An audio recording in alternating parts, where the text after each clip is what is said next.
Hello folks, well today we've got Amstrad 900, not the 901. And of course what I like about the 900 is no fakery. They're all made in Japan, they're all the real thing. So there we go, you don't get the Roger bleed. Got a permanent in power lead, so we'll need to deal with that.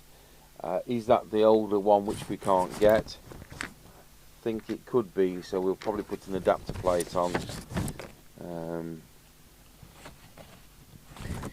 And put the square round type on, and we'll convert this by putting a plug on it because it's a half decent power lead.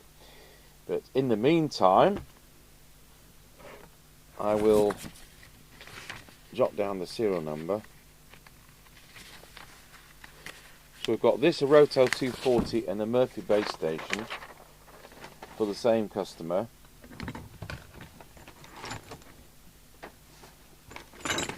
We've got another Roto 240 coming in, and Mr. Farming and Trucking from Leicestershire's brought another box of radios. So it's 11417 Amstrad CB900.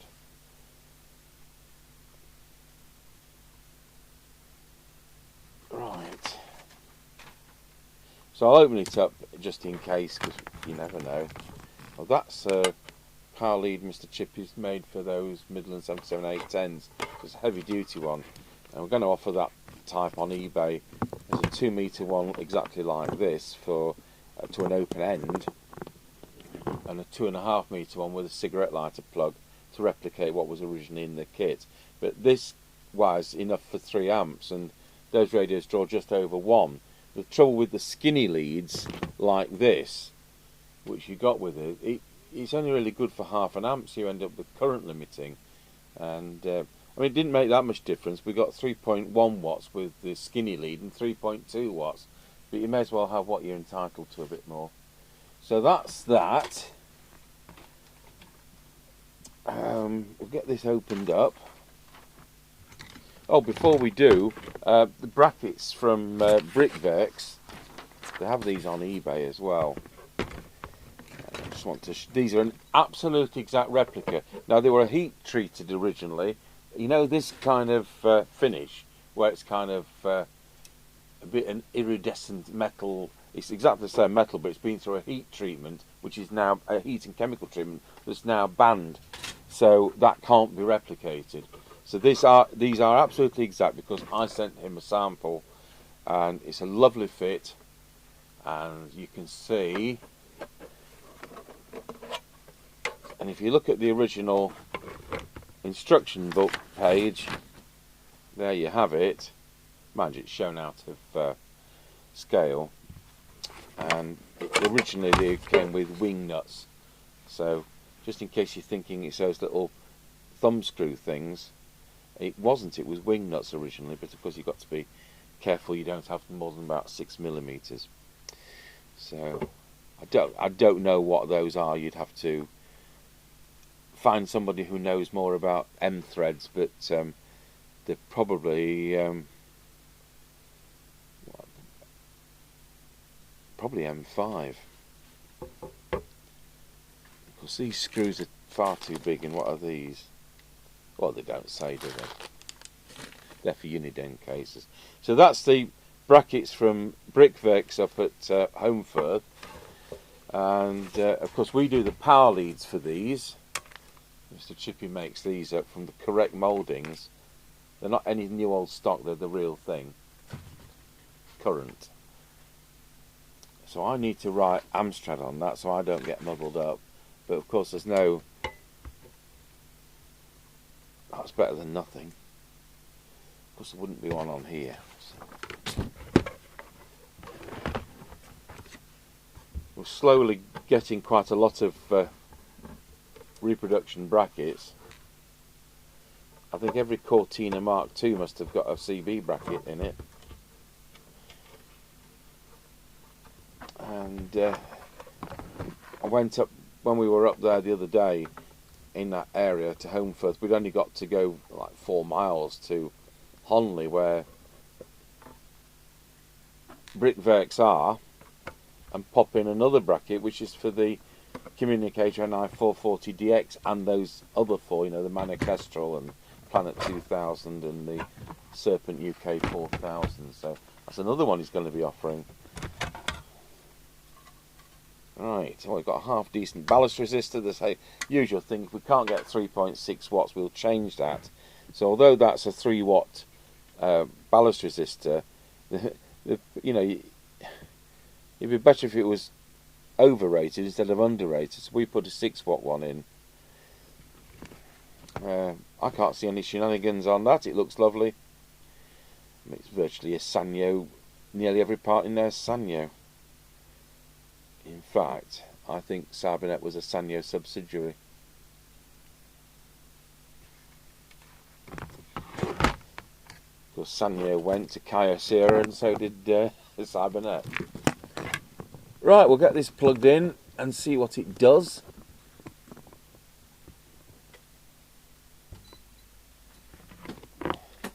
Plug it into the test gear.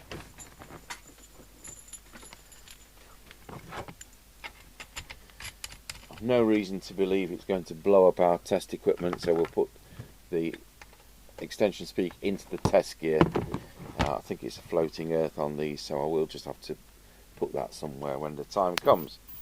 Like now, because I can hear it squeaking. Let's put it on there. Right. Want a Amstrad? We don't want. Well, we could have an Amstrad mic, but there isn't one here. Get standard Cybernet mic.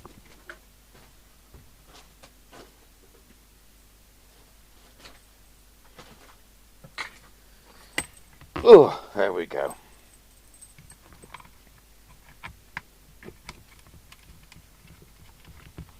Standard Cybernet mic. That's a bit crackly, isn't it, before we start? Let's just deal with that.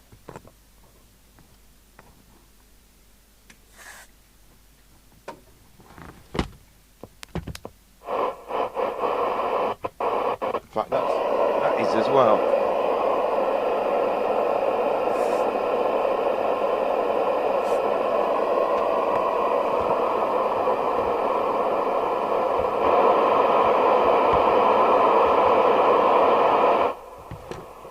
Tone's not doing anything, so I think that's also got dirt in it. Not sure how we get to that one.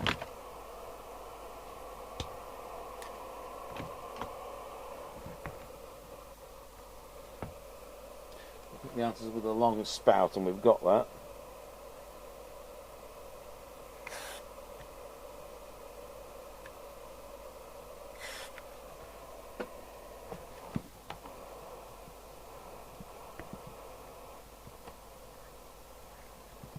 It was only RF again, we've not sprayed. Right. Channel 20, picture in picture on. We're on the 3 watt scale. Let's key it up. And it's doing just over 3 watts. So if I change scales, it says 3 watts.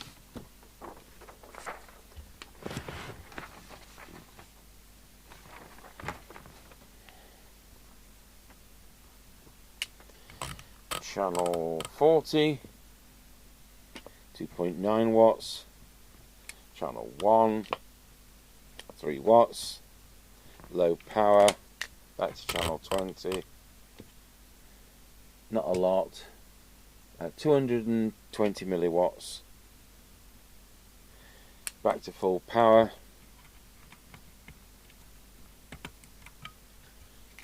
And current consumption 1.403 is a lot for that output. Right, we'll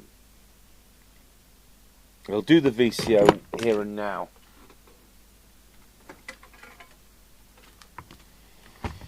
You end up with channels dropping off. Let's borrow that earth lead.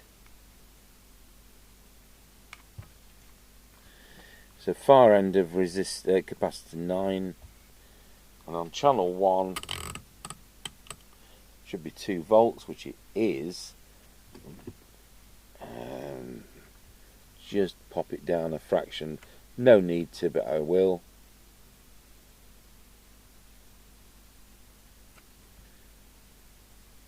Too far. And on transmit it should also be 2 volts. We're going to transmit. I don't need to alter that, that's 2.1. That's the trimmer for transmit. Let's go to channel 14, see what the check somewhere around 3 to 4 volts. 3.5, 3.19, absolutely fine. So it's channel 1, 2 plus 2. So although I've adjusted it, I'll put it down as if I haven't.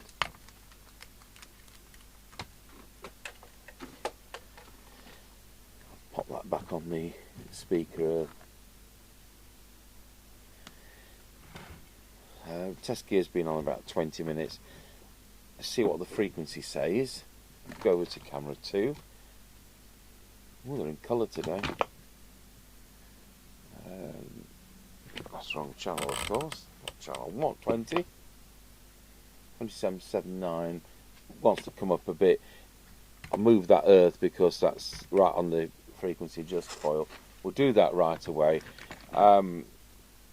They don't always quite come up now, they're 40 years old, but we're already well within it not being noticeable, very much well within. So if we can get it somewhere closer, it'd be better.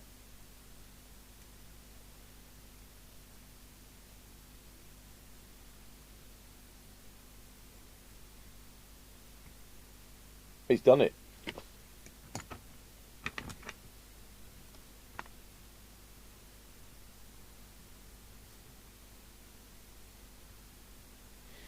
Good, so it's spot on. Deviation for what it's worth on this test set. Go back to the main meter. Wallow, it says 1.1. We'll go to the other test set. Frequency on receive, so we'll just set that up. Go back to this frequency counter so you can see what I'm doing with the signal generator. 2779125.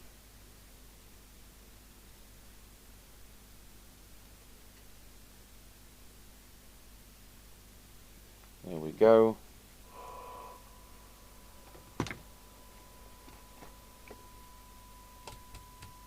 Oh, it sounds awful.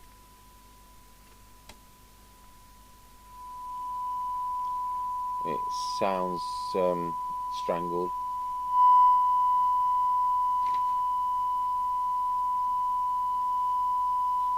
Right, I'll just do the S meter, which is showing that's 100 microvolts. Got a bracket in the way, haven't I?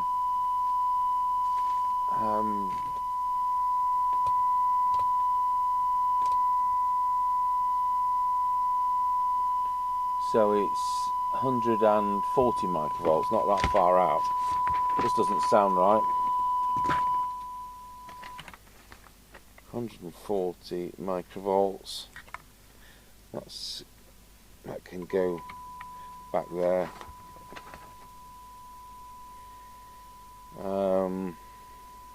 Transmit meter. It's showing all 5, which it shouldn't be doing. So full scale deflection. Doesn't have a meter lamp. Doesn't have any switches apart from the high-low power. Potentiometers.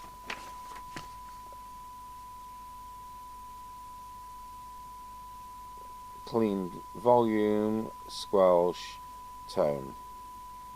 RF gain seems alright. These don't have PA. The sockets work.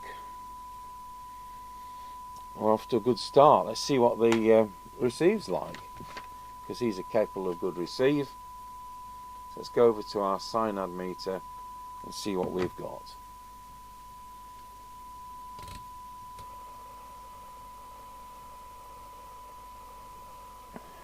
.44,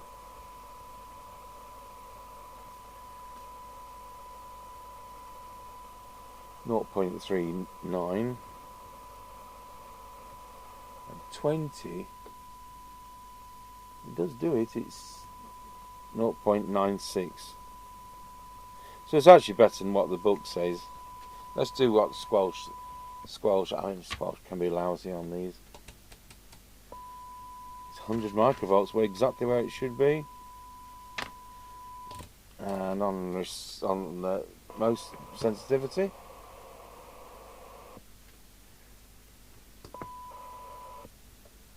Straight in at 0.3.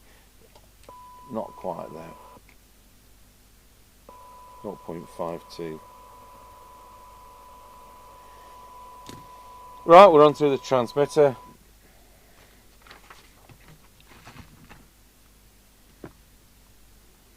Back to the main meter. So I say if I try and get 3.5 volts, 3.5 watts. If I can't, we'll change the ballast resistor. So we're looking for the centre of the peak.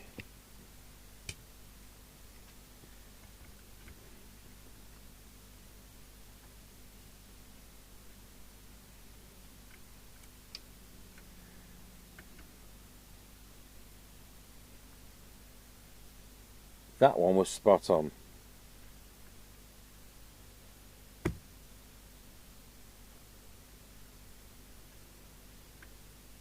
I want you to know I need to detune these to find that peak. You could say, oh, that's right, but no, I need to detune it and retune it.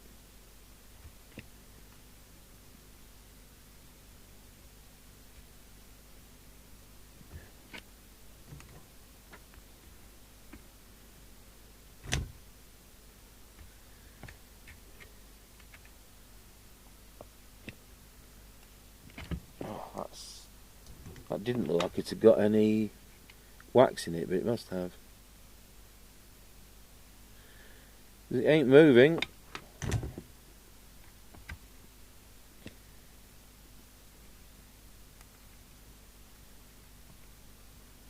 Okay, it's 3.6.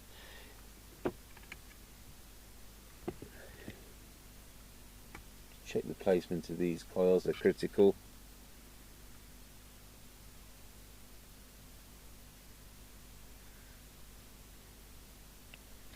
Yeah, that's it.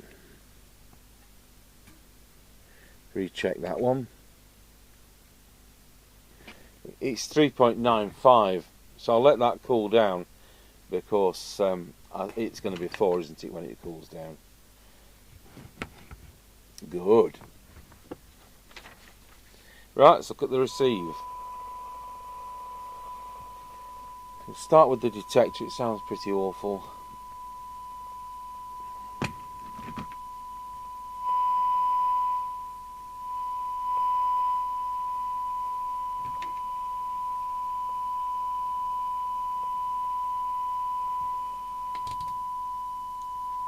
Detector.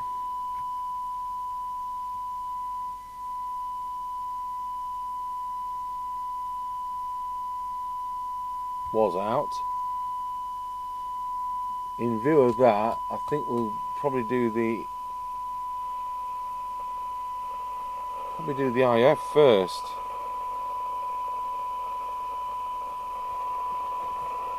Let's go to the cyanide meter. So I'm looking at the cyanide meter.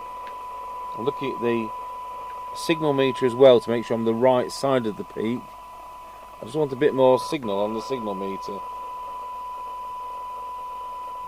I have now got a little bit of signal showing.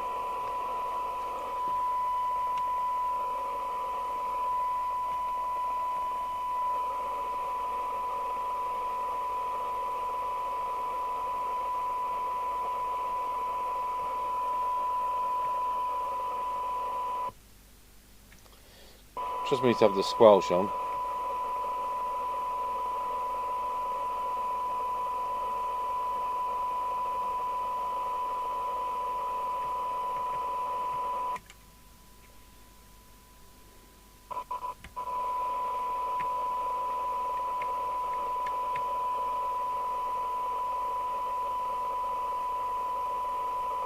The only one slightly out, the detector slightly out, and that very, very slightly out. Anyway, it does sound better. front end. Let's have a lower signal than that.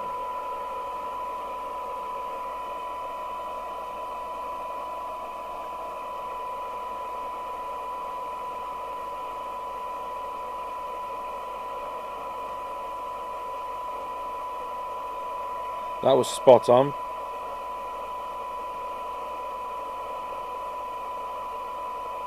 Merest touch on that.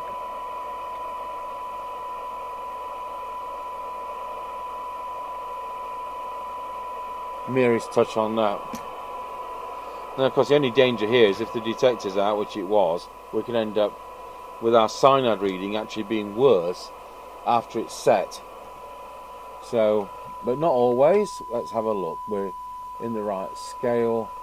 12 dB, 0.35. So that has come up. 10 dB.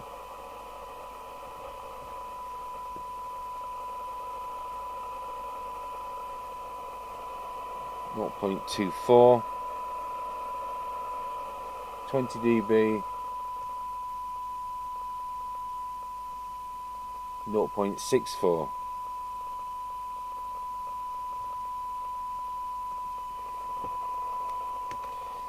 I'll do the S meter, which I messed with, as you know. So that wants to be S9. And not quite plus 30. So when we increase the signal, hopefully we get plus 30, which we do. So that's set.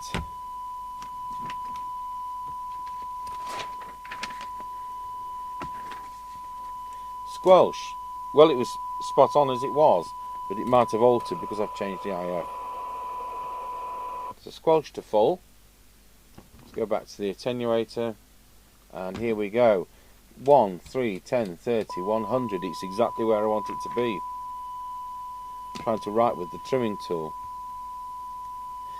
I want to show you some trimming tools as well, which our pal in Leeds has 3D printed for us. I don't know whether he sells them. Minimum set squelch threshold. Signal generator back on. Now 0.46, so the squelch sensitivities come up with the IF improvement.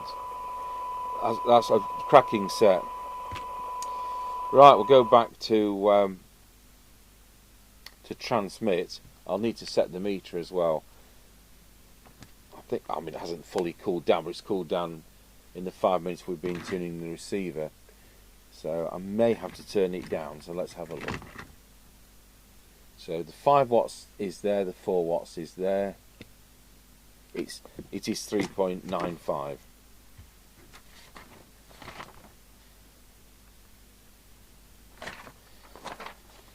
So we'll set the meter, because it was banging across. If electronic meters can bang across, this did. Because it should be showing 4, not 30. Low power should be showing 1, it is, and on our power meter on the low, I mean they're not adjustable, but it was 220 milliwatts before, it's now 300 milliwatts, which is a bit better. So back to full power, change channel, channel 40 is also 3.95 watts.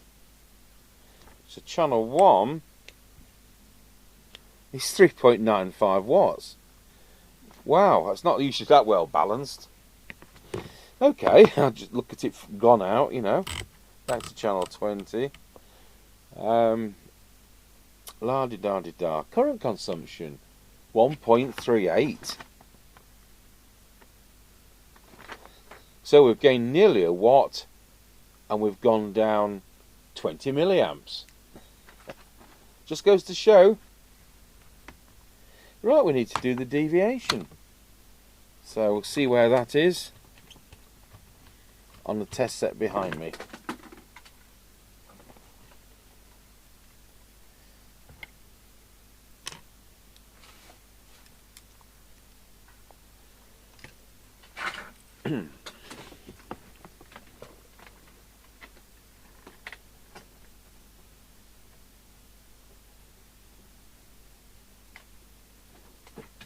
Right, here goes. Wow, oh, it is low. It's 1.4. Wow, look. That's spot on now.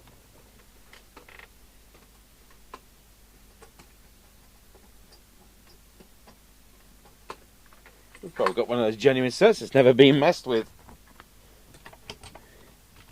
Right, we'll go back to the Marconi meter and see whether its deviation meter is being funny today or not.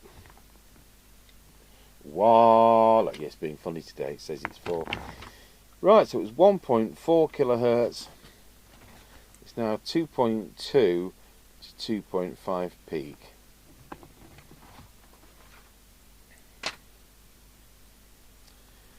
So we need to do an adapter plate for the power lead on this. So here we'll come back in an hour. Right folks, so that's done. So put the adapter plate on, put a square round connector, and always support these with hot glue because those 3D printed adapter plates aren't that strong, but I mean they'd be alright anyway, normal use, but if you drop the set on the power lead then it wouldn't be. So get a power lead into that.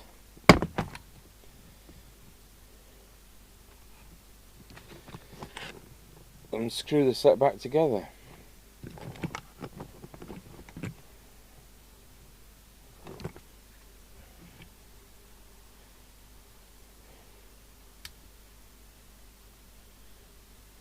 Oh yeah, helps if the power supply is plugged in.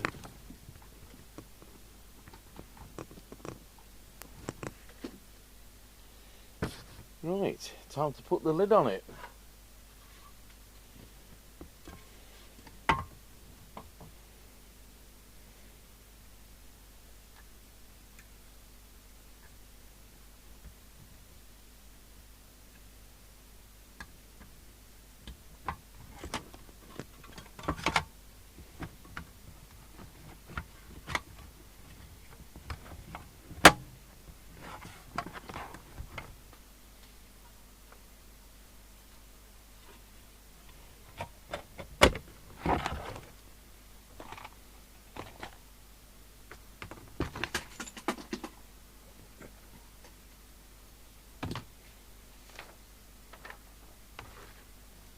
So it's power socket, adapter plate, and then this is one of our power leads, but I'll be getting Mr. Chippie to put this type of plug on his existing lead. That cuts costs. So I'll put power lead plug.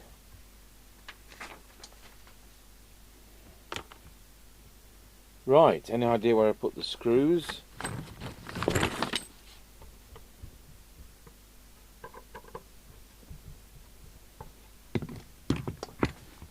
Right, we'll come off the test instrument aerial and we'll plug on the Solarcon 99 base station aerial. Switch the test gear off.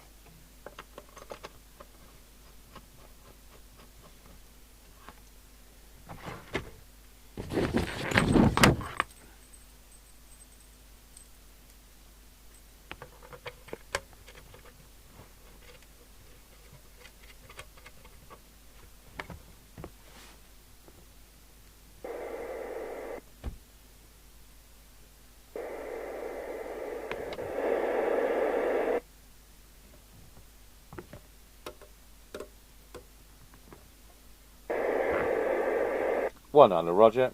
So it's about lunchtime, 12 noon.